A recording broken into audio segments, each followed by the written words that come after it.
Good afternoon, Coach. Take it You off. hear me all right? I can hear you guys just fine.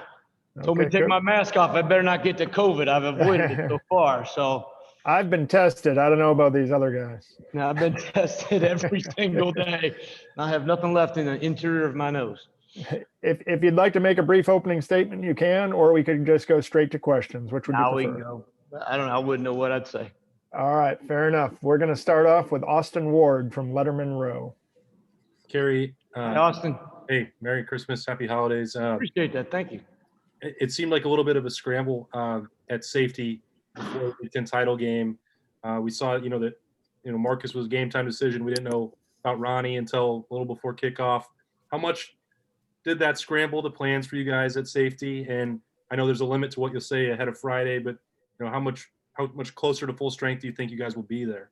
Yeah, well, it was a big scramble, and we had 3 healthy safeties, ready to play in the game. And so there was, that was significant. And the kids did a really nice job. That's the COVID environment, right? Of adapting and overcoming and accommodating. And we would certainly like to be much closer to full strength on Friday. Next question will come from Stephen Means with Cleveland.com. Hey, Hi, Coach. Stephen. How you doing? Great. All right. When you look at Clemson and how they kind of use their wide receivers specifically, it's mirrors a little bit to how you guys use Chris and Garrett, where it's an outside guy and a slot guy who get the majority of the touches. When you guys do go good on good, how much does going against those two guys and the way they use them maybe prepare you for what you're going to see on Friday? Oh, I think that's a great question. I think every day that we get to go good on good is a good day for us, because those are some of the best wide receivers in the country in our facility. And these guys that we're playing are just like them. And so the ability to compete against great skill day in and day out is critical when you're trying to get ready to play a team like this. We'll now go to Tim May with Letterman Row. Hi, Kerry. Merry Christmas again. By the Thanks, way, as you look at Trevor Lawrence, what is the most outstanding thing he does? And I know that's like, out of 20, whatever, but what is the one thing that you think just sets him apart? Like Urban Meyer was telling me, the thing that's really interesting is he's a great runner, but he's really fast too. And you don't necessarily see both of those when you just watch it on video. But just what's your take? Yeah, to Urban's point, he's deceptively fast, and you'll see when players have angles on him, and he outruns the angle. I think that the thing that he does so many things very, very well. It's one of I would say it's arguably one of the great college football quarterbacks of all time, based on his production and winning games. He is a play extender, and he does a great job of avoiding rush, sidestepping rush, getting outside the pocket, running the ball, or extending the play and throwing the ball. And he makes very, very, very few poor decisions. I think he does a great job with his pre-snap recognition. He's got a plan in mind when he catches the snap, but when the plan is altered, he does a great job of adapting to that. Next will be Bill Landis with The Athletic. Hi, Bill. Hey, Kerry, how are you? Great, thanks. Hey, so this matchup is becoming more and more common on the field, but off the field as well. You guys recruit against Clemson a lot, and I think that became a little more common maybe in the 2 years you weren't here, but certainly it's ramped up now. Just what's it like recruiting, I guess, similar guys as Clemson, and you have a guy in this class that you just signed, Jordan Hancock, who was committed there. What was it like recruiting Jordan when he was committed to another program? Yeah, well, we had recruited Jordan very hard and had felt very good about him, and then he made the decision to commit to them, and I respected that. I respect that decision, but we had developed a pretty decent relationship. I think they're great recruiters. I think they do a phenomenal job when they have kids on their campus. That's always a battle, and you know that when kids are going there to visit. I do think we both identify the same players from the same parts of the country, and so you're going to battle when you go to recruit against the best team teams in the country and they're good at what they do, it's going to be like that. And Jordan was a perfect example of that. And, the kids there are kids, the elite players have some really good choices, and those kids and those schools they're all battling for those guys.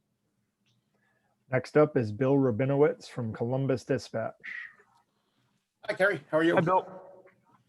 I want to ask you about Tommy Togiai and the impact that he's had on your defense. That position's kind of a thankless one, but it's so important. What kind of a jump has he taken, and how important has he been to the defense? Well, I wasn't here last year, so I can't tell you, speak clearly to the jump. I can tell you that we have had players like that. BB Landers was like that. He's such an active force in the interior of the defense. Now, they're two different players. BB was quick as a cat. Tommy's strong as an ox. But the thing that Tommy does is he hustles so hard, day in and day out, at practice, in the games. He's relentless. And that's what I feel like he does in the middle of the defense. He's just a relentless force. And if you don't stay on him, he's going to find himself at the ball. And he's really, between the interior defensive linemen have just really done a really, really good job this year. Thanks. We'll now go to Tony Gerdeman from Buckeye Scoop. Kerry, how you doing? Great. How are you, Tony? Good. I want to ask you about the other guy on the interior. Have you ever seen anything like what Haskell Garrett has been through this year, and what's it been like for you to watch it as a coach? Yeah, not in my experience. I wish, and I'm glad, to be honest with you. I hope I never see it again. But for somebody to be where he was in August to where he is in December it's a miracle. And I've said that before, and I believe it. And it just continues to be reproven every time he takes the field. He's very serious about what he does. I think he feels like, and he'd have to tell you, but I think he feels like he's got a new lease on life.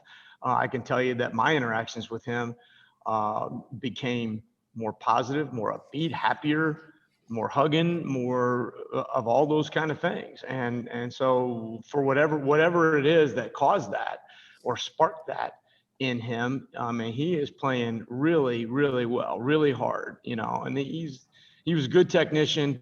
And Larry does such a great job with those guys, but he's eating it up, and he just wants to be great. And I just love being around him. We'll now go to Steve Hellwagon from Bucknuts. Hey, Coach. Hi, Steve. Congratulations on the success this season and Thanks. getting it there. My question, I don't know how much you've gone back and watched the tape of this game. You weren't there, obviously, a year ago. But Ohio State did a great job of containing ATN, running the football, and a really good job with Lawrence and his wide receivers and tight ends. Where they beat Ohio State was the quarterback run and the screen game to ATN. 3 touchdowns, long touchdowns out of those plays. I know it's all part of everything, and you got to stop everything, but how do you stop all 4 of those things in a game like this? And how aware do your guys have to be about all the different ways they can attack you? Yeah, it's a great question. I don't think anybody stops them. I think you want to try to slow them down. You want to try to contain them. You want to try to eliminate those big plays. They do it to everybody. Their explosive tape is the longest tape that you've ever seen. I think the running back is a fantastic player in every phase of the game. He runs the ball inside. He runs the ball outside. He catches the ball out of the backfield. He catches the ball on the perimeter. I think he's dynamic. Obviously, the quarterback run, which shows up at this time of year, is important to their success. And that's what winning teams do. They have a formula. They've got talent across the board from the numbers to the numbers. And so if you went into a game and said, well, we're going to take this one thing away, they have plenty to beat you somewhere else. And so you have to prepare for all of it, and you have to play. You have to play a great game for 4 quarters in order to have a chance at the end. Thanks. Next up will be Jacob Beng from Buckeye Grove. Hey, Kerry, how are you? Hi, Jacob. Great, thanks. Going back to the interior on the defensive line, have you seen an extra pep in the step of Jonathan Cooper now that he finally gets to play Clemson? I think I can tell you this, and the remarkable thing is to just watch how these kids have managed and handled everything. But Coop is a flat out leader, you know, and I was talking to him. We had kind of a walkthrough practice the day after Christmas, and Coop says, "Coach, we need to wear cleats. I mean, he was just, and he was right, and we did. And you just love that kind of leadership. He's all in. He's pushed his chips into the middle of the pile for this game, and I think we'll see Coop's best effort. Next, we'll go to Zachary Braziler from New York Post.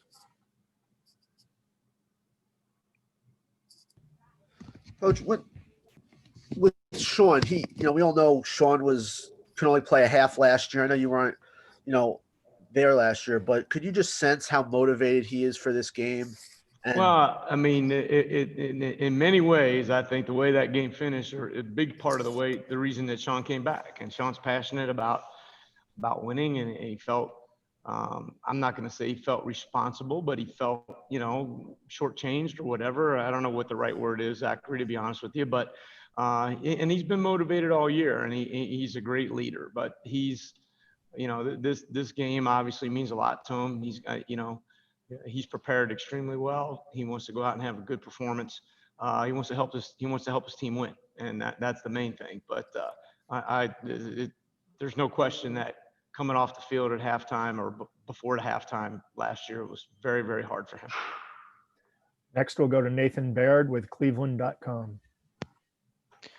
Hey, Kerry, Hi, Nathan. how you doing? You and other people have been talking about Etienne's versatility. When we talk to Clemson, they talk about your linebackers' versatility. I'm just curious, when you guys moved those guys to the positions that they're in this year, was it a matchup like this that was kind of in mind? And how does this alignment of linebackers and the versatility that you guys have maybe help you match up against Etienne?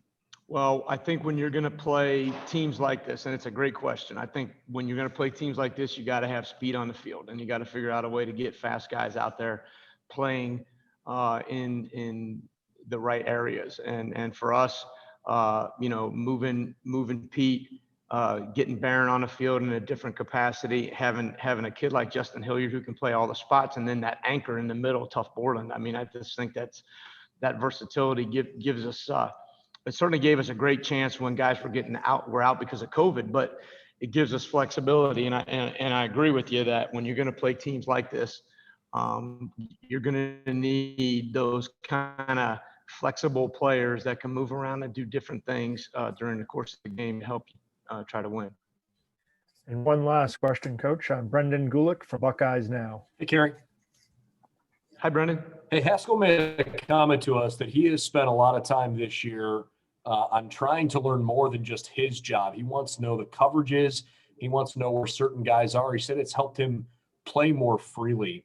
That's a really mature thing to commit yourself to doing. How many other guys on your defense do you feel have made the decision to try and learn more than just their position, and has that made you better as a unit? I think that some of them chose to do that. Guys like Haskell, Pete, got certain players, and then some of them have had to do it just because all of a sudden you show up at practice and there's 4 guys that aren't going to be able to be there. So now you got to go play this spot and you got to know it. And the young guys have really learned that, not necessarily because they want to, but because they have to. But I think the maturity of these kids that are looking forward to extending their career down the road. I remember having a conversation with Haskell about 3 deep coverage versus 2 deep coverage, and why do you play this one and why do you do that one? And he was really interested and how that might affect him on the defensive line. And I think you're right. It's a very mature way of looking at things. And I think the more guys on your defense that you have thinking along those lines, the better chance you have to have success. Thank you very much for your time today, Coach. I know it's a really busy time for you, so good luck with the rest of your preparation. Thanks, guys. Thanks. We'll see you at the game.